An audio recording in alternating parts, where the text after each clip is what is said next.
They Shall Not Pass is Battlefield 1's first DLC, focusing on the French side of World War I. You get 6 new maps with new weapons, gadgets, vehicles, and operations, of course.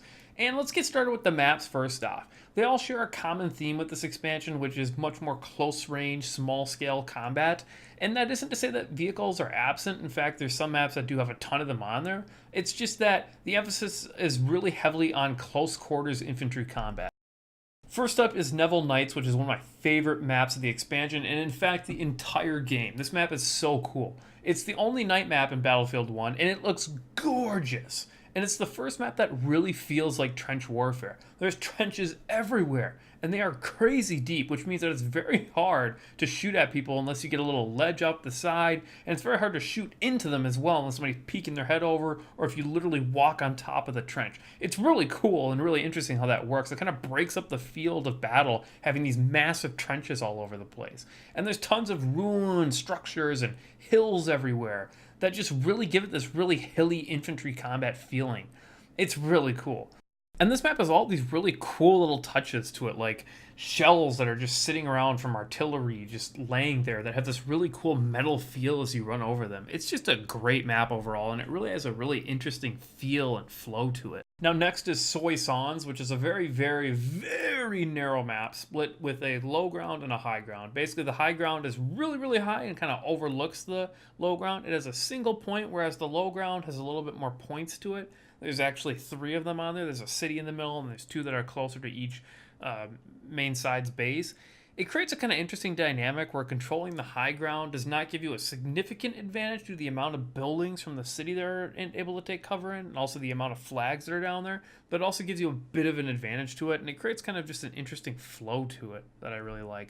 It also features a single aircraft and a tank for each side if you're into vehicle combat. Now I have no idea how to pronounce this one. I guess it's like prize, praise, whatever, to hear, or D, her, Taher, or whatever. I don't know. Anyways, it's a close quarters city map. In conquest mode, there's basically 4 flags that are surrounding a central flag. The map has a nice flow to it. I really enjoyed it. I thought it was a pretty fun close quarters combat map. It's kind of similar in some ways to Suez Canal, where it's a very infantry focused, city heavy map, but I feel like it does that style of combat better, much better in fact. And then you've got Fort de Vaux, which is a really cool map.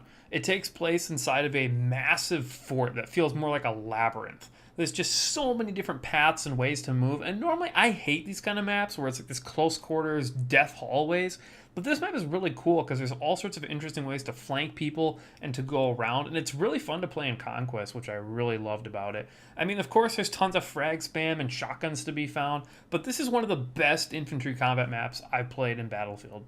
And then there's Verdun Heights, which is a hellish map that has clearly been bombed into oblivion. It's another infantry-focused map. It's not as amazing, I don't feel, in my opinion, as the other ones, but it is pretty well done. And then finally, there's Rupture, which is my least favorite map of this expansion. This map sucks. It's really boring.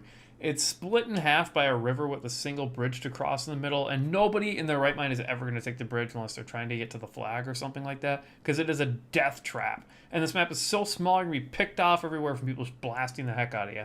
It's just not a really fun map to play. It feels very constricting, and it doesn't feel like there's a lot of flow to it that's very interesting. You can't make interesting choices or decisions. Every time it just feels like the same kind of gameplay.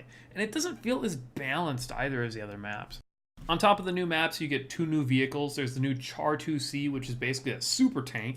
It's a behemoth used on some of these maps. There's the Saint Chamond, which is a weaker version of the land ship in many ways. It's kind of like the same feel in some ways. You get like kind of a main cannon, but then you also get a bunch of machine guns everywhere. It's an okay vehicle. It's different in some ways than the land ship, and there's certain situations that you would certainly maybe want to use this, so I can see its purpose, but it just didn't feel like an amazing addition to the game. If you're into customizing your melee weapons, you get a ton of new options for that. And then as far as new weapons go, there's all sorts of new weapons that you can unlock. You have to complete different challenges to unlock them, so it'll be like kill this amount of people with this gun, or kill this amount of people in a single match with this gun, or something like that. They kind of range from being all right to pretty amazing. They're kind of all over the place. There's also a new game mode and 2 new operations. I don't feel like the new game mode is as amazing to play as Conquest. It's kind of like a combination of Conquest and Rush. You have sort of a line of flags you're trying to capture towards an enemy base, and then they're also trying to do the same to you. It's okay, it's just not as amazing as Conquest is, and the operations are unfortunately kind of dead population-wise, so it's hard to find people to play them. Now overall, is They Shall Not Pass worth the price of admission?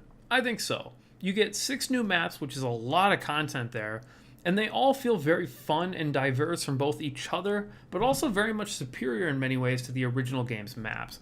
I enjoyed them a lot, and I definitely think that this was one of the best shooting game DLCs that I've ever played before.